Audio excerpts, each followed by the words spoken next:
Once Hazrat Dharr Ghaffari requested Rasool Khuda for pieces of advice in the masjid. On hearing this, Rasool Khuda said, I give you pieces of advice. Remember and act upon them because they keep welfare and goodness. If you act upon them, you will get success in the world and hereafter.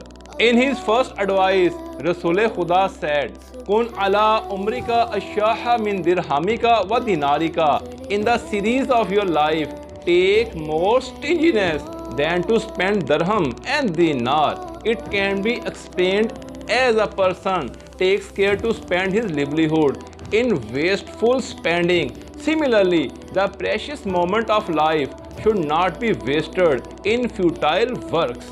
In his second advice, Rasool Khuda said, Innal mu'mina kabura zambahu. Momin considers his sin as a mountain. In his third advice, he said, Da ma lasta minhu fi shayin. The thing which isn't useful and give you benefit, leave it.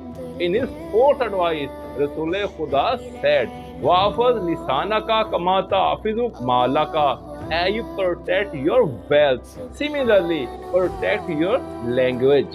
Rasool Khuda said to Hazrat Dharr Ghaffari, O abuzar, some people of Jannah will ask from some people of hell, be surprised, we think put you in hell. Then people of hell will reply, no doubt, we used to order others for virtues, but we didn't act upon it ourselves.